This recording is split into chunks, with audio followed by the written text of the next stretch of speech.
भाभी, सुबह सुबह किताब लेकर कहाँ जा रही हो? मैं मकतब इस्लाहुल बनात में दीनी तालीम हासिल करने के लिए जा रही हूँ। मैं आपसे दज्जाल के बारे में कुछ बातें पूछना चाहती हूँ, क्या जवाब दे सकोगी? पूछो, जो पूछना है। अल्लाह के मदद से बिल्कुल सही जवाब दूंगी इंशाअल्लाह। दज्जाल कौन है और दज्जाल के मानी और मफहूम क्या है? दज्जाल के मानी निहायत झूठा और मकार शख्स, जो सच को झूठ और झूठ को सच साबित करेगा। दज्जाल एक बहुत बड़ा फितना होगा। तमाम नबियों ने अपनी उम्मत को दज्जाल से डराया है। दज्जाल कौन है, इंसान है या जिन? दज्जाल एक इंसान है जो यहूदी नस्ल है। दज्जाल दुनिया में कब जाहिर होगा? दज्जाल क़यामत के करीब जाहिर होगा। चलता हुलिया कैसा होगा?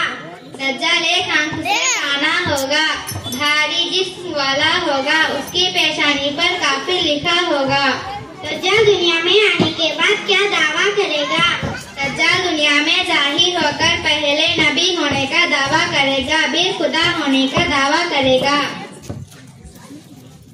दज्जाल दुनिया में कहाँ कहाँ जाएगा? मक्का मुकर्रमा और मदीना मुनव्वरा छोड़कर पूरी दुनिया चक्कर लगाएगा। क्या दज्जाल के साथ हकीकत में जन्नत और दोज़ख होगी? जी हाँ, हुजूर सल्लल्लाहु अलैहि वसल्लम फरमाया कि दज्जाल की जन्नत हकीकत में दोज़ख होगी। क्या दज्जाल दुनिया में कितने साल रहेगा? दज्जाल दुनिया में 40 दिन रहेगा। दज्जाल के बाद क्या करेगा? दज्जाल दुनिया में जाहिर होकर हर तरफ फितना व फसाद फैलाएगा। दज्जाल को कौन कत्ल करेंगे?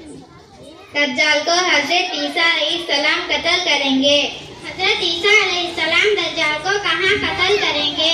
हजरत ईसा अलैहिस्सलाम दज्जाल को मकाम रुद, जो इसराइल के मौजूदा हेडक्वार्टर है, इसमें कत्ल करेंगे। अस्सलाम वालेकुम व रहमतुल्लाह।